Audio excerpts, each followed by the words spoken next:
look at the new outcomes interface that is coming up ahead of us in Canvas. An interface we'll be migrating to at some future point.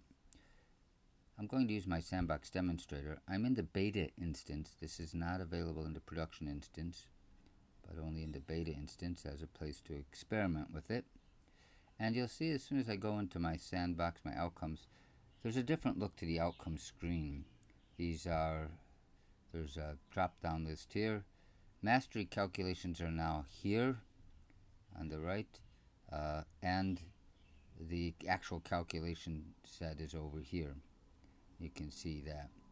When I go to obtain an outcome from the administrative root account, where the course learning outcomes are stored, you'll see again this new interface, and the outcomes are in a nested series of a tree diagram essentially.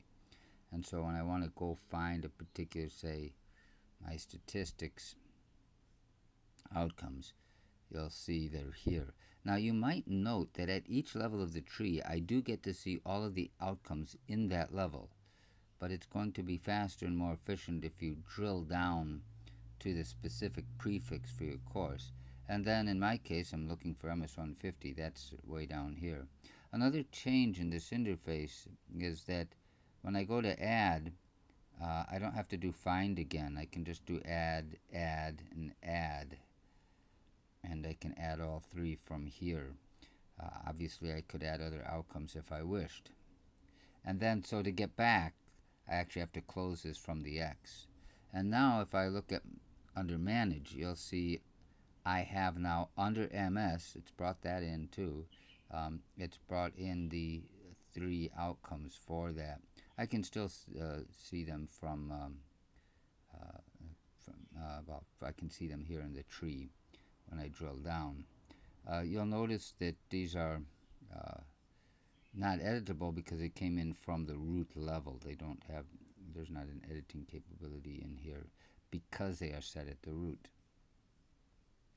Mastery, you can see there, that's set there. Calculation is here from the root, coming in from the root level. That's the current structure for how you get outcomes. And now, of course, the rest, adding it to a rubric, that can be done simply by adding a rubric, just as we would do in the past. And I can find an outcome.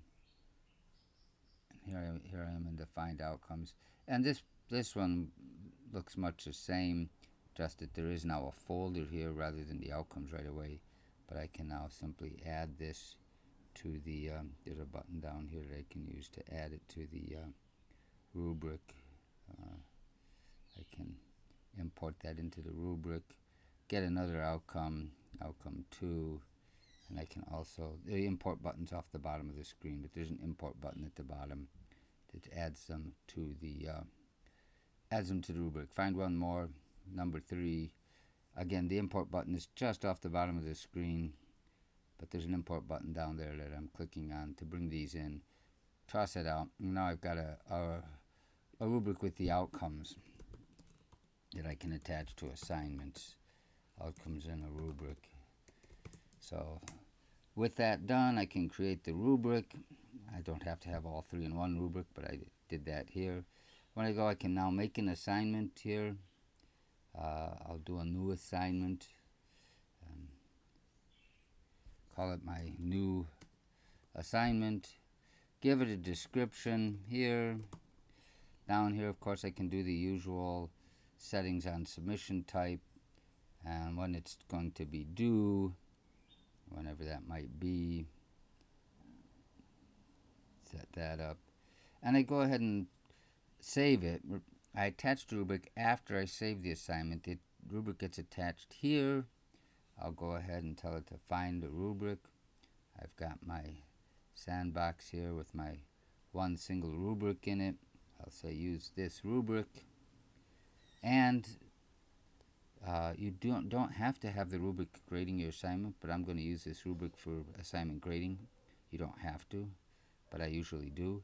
And so I'll tell it to update, and it will change this to match the points. 15 points in the rubric. The assignment now worth 15 points. Not yet published. I'd have to publish it, but that's how I can attach the rubric. So much the same process as before, but a different look to the way the outcomes get brought in. The new tree format, mastery here, calculations here. There are some settings to be done on my end, and that's part of decisions that have to be made in the migration process once we understand what we understand what those settings do. But that's an introduction to the new look for outcomes in Canvas. Not yet in production, but at some future date, the production version will look like this as well. Thanks for watching.